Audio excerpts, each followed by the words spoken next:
Hello everyone, मेरा नाम है विक्रम सिंह और इस वीडियो में हम लोग पढ़ रहे हैं class 12 mathematical logic exercise 1.4। Okay, तो ये एक्सरसाइज स्टार्ट करने से पहले कुछ कॉन्सेप्ट्स हम लोगों को समझना जरूरी है। हम लोगों ने 5 लॉजिकल कनेक्टिव्स पढ़े थे, एंड, और, नॉट, फिर इफ, देन, फिर इफ एंड ओनली इफ। ये 5 मैंने इधर लिखवा के दिए थे। तो हमने 3 तो पढ़ लिए, जो प्रीवियस वीडियो मैंने अपलोड की उसमें हमने 3 पढ़ लिया, नॉट पढ़ लिया, एंड और पढ़ लिया। अब है इफ देन का and if and only if का। तो इफ देन को फर्स्ट है फोर्थ इंप्लीकेशन,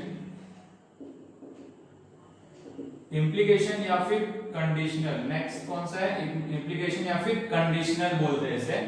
इसे इफ फिर dot dot dot means statement, then फिर स्टेटमेंट। एंड में क्या होता था? एंड वाले में क्या होता था? Statement and second statement. ये होता था ना। एंड कैसे कनेक्ट करता था? ये भी एक लॉजिकल कनेक्टिव है, ये भी लॉजिकल कनेक्टिव है। लॉजिकल कनेक्टिव मतलब क्या? दो स्टेटमेंट को ज्वाइन करे जो, ठीक है। तो एंड दो स्टेटमेंट को ऐसे ज्वाइन करता था, फर्स्ट स्टेटमेंट एंड फिर सेकंड स्टेटमेंट। बट ये इंप्लीकेशन, इसे इंप्लीकेशन कहते हैं, फिर सिंगल इंप्लाइज भी बोलते हैं इसे। ये कैसे ज्वाइन करता है दो स्टेटमेंट को? इफ स्टेटमेंट देन फिर स्टेटमेंट। समझ में है? और इसका सिंबल है, जैसे एंड का सिंबल ये था और का सिंबल ये था, वैसे इसका सिंबल है ये एरो, ठीक है। ठीक है, सिर्फ एरो, एक साइड एरो, ठीक है। और इसे लिखते कैसे? If statement then statement. एक एग्जांपल लेके बताता हूं मैं। एक एग्जांपल है, if it rains then match will be cancelled. If it rains then match will be cancelled. इधर देखो, दो स्टेटमेंट है, it rains and second statement है मैच विल बी कैंसल्ड। दो स्टेटमेंट को कौन ज्वाइन कर रहा है? If then. If it rains then match will be cancelled, ठीक है। जैसे हम लोगों ने एंड और इनका सिंबॉलिक फॉर्म कन्वर्ट कैसे करते, स्टेटमेंट को सिंबॉलिक फॉर्म में कन्वर्ट कर देते, वो देखा। तो ये भी सिंबॉलिक फॉर्म में कन्वर्ट होता है। तो इधर पे इसे कैसे करेंगे? लेट दो स्टेटमेंट को पी फिर कोलन, हमेशा एक कोलन यूज करना है। बहुत लोग इक्वल्स यूज करते हैं, वो गलत है, कोलन यूज करना है इधर पे। इफ फर्स्ट स्टेटमेंट क्या है? It rains. फिर सेकंड स्टेटमेंट क्यू क्या है? मैच विल बी कैंसल्ड, ठीक है। पी एंड के यूज करें दोनों स्टेटमेंट को। अब इनका सिंबॉलिक फॉर्म क्या होगा? सिंबॉलिक फॉर्म देखो, फर्स्ट स्टेटमेंट है पी, अब इफ देन आ रहा है। इफ देन का सिंबल क्या था?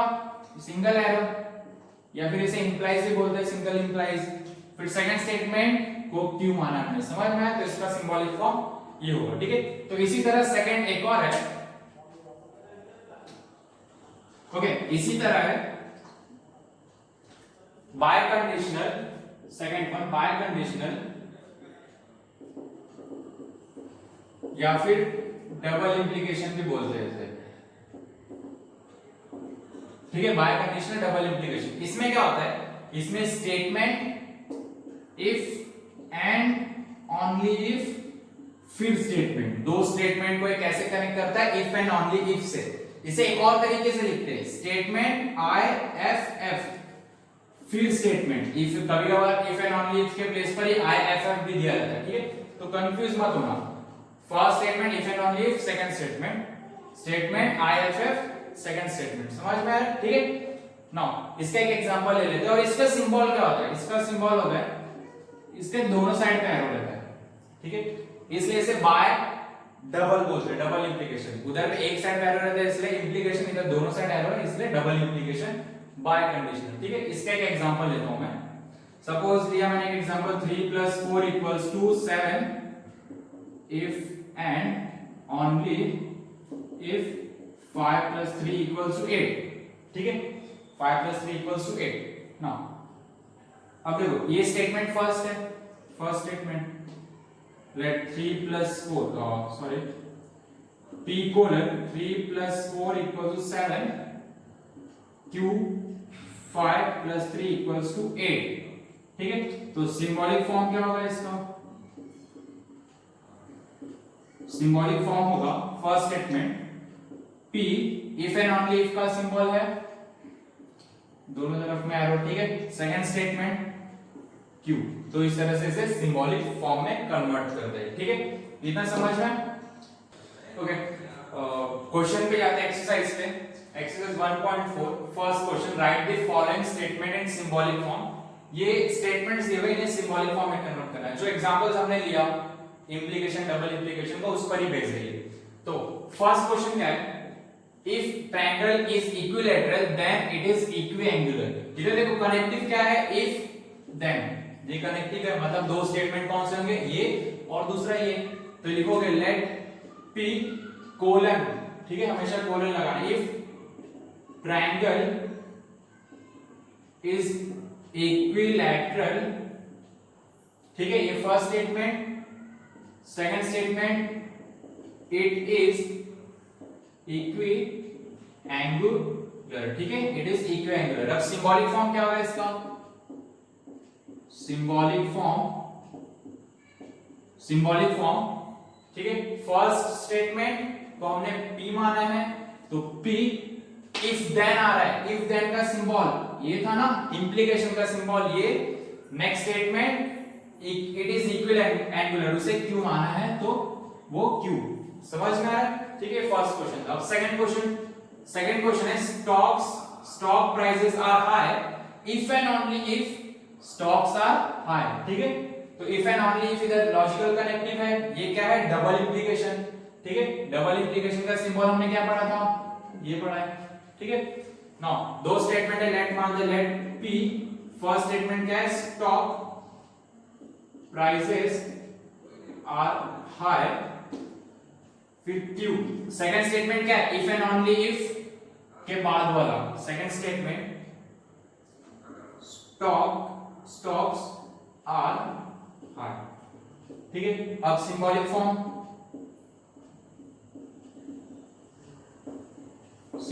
क्या होगा इसका, फर्स्ट स्टेटमेंट क्या है, P, if and only if, double implication का सिंबल क्या था, ठीक है, ऐसा कुछ था। एंड सेकंड स्टेटमेंट को हमने Q माना है, तो ये क्या हो जाएगा, Q। समझ में आ रहा है सेकंड, ठीक है। अब थर्ड वाला थोड़ा ध्यान से देखना। इधर पे क्या है, milk is white if and only if the sky is not blue. तुम लोग को लग रहा होगा सेम तो है सर ने ध्यान से देखने क्यों बोला है। तो इधर देखो, इधर लॉजिकल कनेक्टिव्स कितने हैं वो पहले देख लेना। इफ एंड ओनली इफ एक लॉजिकल कनेक्टिव है, एक और लॉजिकल कनेक्टिव है नॉट, नेगेशन पढ़ा है ना हमने, ठीक है। तो कभी भी स्टेटमेंट, ये स्टेटमेंट लिखते हो ना, उसमें लॉजिकल कनेक्टिव नहीं लिखना है, ठीक है। तो इधर पे स्टेटमेंट कैसे लिखेंगे, देखो लेट P क्या है, मिल्क इज व्हाइट, ठीक है। मैं उस साइड देखता हूं, इधर शायद दिख नहीं रहा होगा। मिल्क इज व्हाइट, इधर P लिख दिया, ठीक है, P लिख दिया, milk is white. And Q statement क्या होगा, देखो इधर लॉजिकल कनेक्टिव नॉट है, वो नहीं लिखना है हमेशा। ये जो P और Q लिखते उसमें लॉजिकल कनेक्टिव्स हम नहीं लिखते, तो इधर नॉट भी एक लॉजिकल कनेक्टिव है। नेगेशन हमने पढ़ा ना, 5 लॉजिकल कनेक्टिव है, उसमें से एक नॉट भी है, ठीक है। तो Q स्टेटमेंट क्या बनेगा, द स्काई इज ब्लू। समझ में आ रहा, नॉट नहीं लिखेंगे। अब वो नॉट कैसे आगे यूज होगा वो देखो। तो सिंबॉलिक फॉर्म इसका क्या होगा, सिंबॉलिक फॉर्म क्या होगा, देखो पहला स्टेटमेंट P, अब if and only if use हुआ है, डबल इंप्लीकेशन। अब सेकंड स्टेटमेंट Q, ठीक है। अभी नॉट भी है इधर पे, नॉट मतलब नेगेशन, और नेगेशन का सिंबल क्या था, ये था नेगेशन का सिंबल। समझ में आ रहा है, तो ये नेगेशन किस पे लगेगा, ये नॉट किस स्टेटमेंट पर है, Q के साथ में है ना, तो नेगेशन लगाएंगे हम Q पर। समझ में आ रहा है, अगर इधर पे नॉट होता तो नेगेशन P आता, अगर इधर मिल्क इज नॉट व्हाइट होता, मिल्क इज नॉट व्हाइट, तो नेगेशन किधर आता, P पे आता। समझ में आ रहा है, इधर नॉट किसके साथ है, sky is not blue, sky is blue को Q माना है, नॉट है, Q स्टेटमेंट में नॉट है, इसलिए नेगेशन Q लगा है। समझ में आ रहा है, तो ऐसे ध्यान रखना है, ओके।